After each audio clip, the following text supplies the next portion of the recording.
What's going on with the statues in the Winterfell Crypts? They seem almost alive. Are there really souls trapped in there? Let's take a look. Hi everyone, this is Robert. Welcome to Deep Geek. On this channel we cover A Song of Ice and Fire in depth, as well as other great fantasy worlds like The Lord of the Rings and The Witcher. Welcome. This is the next in a series of videos focusing on the Starks, Winterfell, and their link to the others. You can watch this as a standalone video, but I'll be building on a few ideas from previous videos, so if you want to watch them first, there's a link to the playlist in the description. The Lords of Winterfell and the Kings of Winter have had statues of them placed in the Winterfell Crypt for millennia now, each seemingly in the same pose, sat with a direwolf by their feet and a sword across their lap. This is how they are described the first time we see them, as Ned and Robert head down into the crypts in Ned's first POV chapter. Between the pillars, the dead sat on their stone thrones against the walls, backs against the sepulchres that contained their mortal remains. Their likenesses were carved into the stones that sealed the tombs.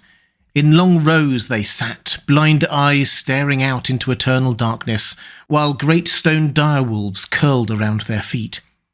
By ancient custom, an iron longsword had been laid across the lap of each who had been Lord of Winterfell, to keep the vengeful spirits in their crypts.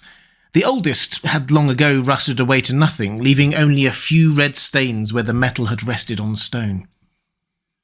It's an impressive sight, but what is most noticeable is the language used to describe them. They aren't just cold stone statues, they are described as if they were alive somehow. It's just a short passage, but scattered through it we get references like this. The Lords of Winterfell watched them pass, blind eyes staring out. The shifting shadows made the stone figures seem to stir as the living passed by. Ned wondered if their ghosts were free to roam the castle. The statue of Rickard Stark sat with quiet dignity. Robert's eyes lingered on Lyanna's face as if he could will her back to life. All around them, the dead of Winterfell seemed to watch with cold and disapproving eyes. Ned looked at the stone figures all around them, breathed deep in the chill silence of the crypt. He could feel the eyes of the dead. They were all listening, he knew. By my count, that's 8 different instances of the statues being described as being alive somehow, seeing, hearing, judging, coming to life. Every time they are mentioned, in fact, they are described in that way. George R. R. Martin certainly seems to be suggesting that these aren't normal statues. There's something else going on. And perhaps you might think that it's just Ned's imagination running away with him. It's not. Almost every time anyone goes into the crypts, or often even thinks about the crypts, the same language usage of the statues being alive somehow crops up again. For example, when Theon goes down there much later, he thinks that the stone eyes of the dead men seemed to follow him, and the eyes of their stone direwolves as well. Jon has dreams where the statues talk to him, or that he's in the crypts and can hear Ned and Robb. When Holly tries to tempt Theon into showing her where the crypts are, she talks about the dead kings watching them down there. So what is going on? Well, to add to the trail of breadcrumbs here, we have a legend kept by the Starks about the statues in the crypts. It's this. By ancient custom, an iron longsword had been laid across the lap of each who had been Lord of Winterfell, to keep the vengeful spirits in their crypts. Ned then absent-mindedly wonders whether the swords across the knees of the older statues, having long since rusted away, would mean that the spirits of his ancestors were now free to roam the castle. A fair question, but I think the key point here, and it's always worth remembering with these in-world legends by George R. R. Martin, that we shouldn't get too hung up on the details as potentially literal truth. Instead, focus on the central message. And the central message of the legend is that the spirits of the old Lords of Winterfell and Kings of Winter are trapped in the crypt.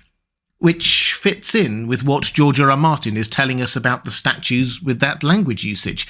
It's not just generic ghosts or ghouls that people think are watching them in the crypts. It's the Kings of Winter themselves and their statues. But can it be literally true in this magical world that when a Stark Lord dies, their spirit rushes to the crypt and is bound there somehow, perhaps through the statue and the sword? Well, as it happens, we have 2 instances of Stark Lords dying in the main story that we could look at to see if anything strange happens in the crypts at the time of their death. The second instance, Robb Stark, is not particularly helpful to us because it's during that 2-book period after Winterfell has been burned where we don't have any POV chapters based there. But when Ned died earlier, the Starks were still very much there, and we have a Bran POV chapter from that very day. So, what happened? Well, Bran has a dream in which he is taken down to the crypts by the Three-Eyed Crow. Ned is there, and they talk, though Ned is sad. Rickon has a similar dream. Both are so convinced of the realness of it that they independently head down to the crypts to find their father. Perhaps you might think that that's just them having green dreams and associating their father with the very Starky crypts, but you also have the curious incident of Hodor refusing to go into the crypts. Bran says this: "When I woke, I told him to take me down to see if father was truly there. At first he didn't know what I was saying, but I got him to the steps by telling him to go here and go there. Only then he wouldn't go down. He just stood on the top step and said, 'Hodor,' like he was scared of the dark. But I had a torch." George R. R. Martin has subsequently confirmed that Hodor was only afraid of the crypts at that specific time, not before or after, his words. Like Summer, Bran's direwolf who seems scared of very little but sniffs the air, bares his teeth and backs away when they get to the crypt's entrance. Something scary is happening in the crypts at that precise time, the very day Bran and Rickon become convinced that their father has returned to the crypts, and the very day he dies. Ned Stark's spirit has returned to Winterfell's crypts, like all his forefathers did. We should be honest and say that we don't know the exact mechanics here, whether the statue itself is required for the spirit to be bound there or the bones. There's a lot of emphasis later in the story placed on where Ned's bones have got to. I did a video on it if you're interested. But the key point is that everything George R. R. Martin tells us, Stark legend, the way he describes the statues and what happens when Ned dies, all points to the conclusion that the spirits of the Stark lords and kings of old go to the crypts and are trapped there in some magical way. Although we've yet to see the payoff of this in the story, there's no doubt that it fits into the wider themes and lore reveals we have for this world. The idea that someone's spirit or soul lingers after they die is everywhere in the story. Thoros of Myr bringing Beric back from dead, Beric bringing Lady Stoneheart back from death, the others controlling their wights, the masks the faceless men use, the House of the Undying, the Ironborn's drowning and resuscitating ritual, Patchface, Qyburn. It's everywhere you look. This is just one more instance. And with respect to the statues in particular, the imagery of stone statues being alive or coming to life is also everywhere. There's the legend that the Titan of Braavos comes to life when Braavos is under attack, a stone statue coming to life to defend a city. Further into Essos, there are people who have literally been turned into statues by grayscale. One legend has their leader, the Shrouded Lord, originally being a statue that was made to come alive. And there are plenty of figurative examples too. Lady Stoneheart, Catelyn Stark is the obvious example, having been brought to life with a figurative stone heart. Sansa's disguise in the Eyrie is Elaine Stone. Tyrion is regularly described as being like a gargoyle, stone gargoyles being a feature of the older parts of Winterfell. The Bloodstone Emperor. Dany's dragon eggs are described as stone eggs until they come to life, as it were. And as we noted in the last video, the very stones of Winterfell Castle are also regularly described in lifelike ways. As Bran leaves the burned Winterfell, he ponders whether the castle is dead, but concludes that although it may look it, it isn't really, as long as the statues in the crypts remain. And there's Melisandre and the Azor Ahai reborn prophecy of stone dragons coming to life. It's part of why she went to Dragonstone in the first place, because of all the stone dragons there. though they have a lot less alive imagery than the statues in Winterfell. Might she have got the wrong castle, as well as the wrong candidate for Azor Ahai Reborn? All this ties us back into how we started this series of videos, why the Starks needed to be in Winterfell.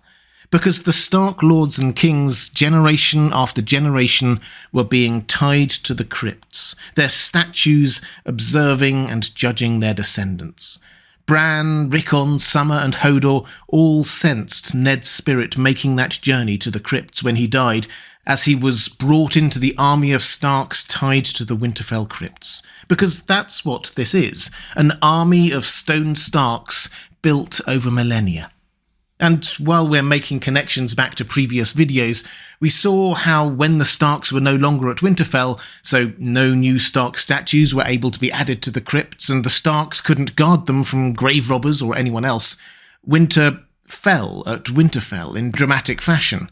The crypt entrance was buried under a snowdrift so swiftly and completely that even those hunting for it, Barbary Dustin, Mance's spearwives, had no idea where it was.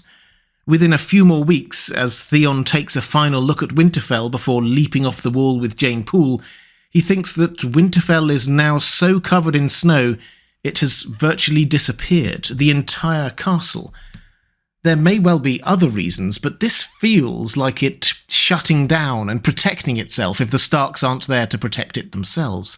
The only two parts that don't seem affected by that unnatural cold and winter are the Godswood and the crypts themselves. Those are the parts being protected. And beneath the ground, beneath the snow, the army of dead Starks still waits for... what? Well, that is what we'll look at in the next video in this series, because there surely is a reason why the Starks were bound to Winterfell in this way all that time ago. And surely they will be released somehow from their long wait sometime in the next couple of books. But what do you think? Let me know in the comments below. If you'd like to see the other videos in this series as I release them, as well as a few other bonus Stark videos, there's a link to that playlist on the left of your screen now. Or to support this channel, thank you. There's a link to my Patreon page on the right of your screen. That's all for this time. Thanks for watching. I'll see you again soon.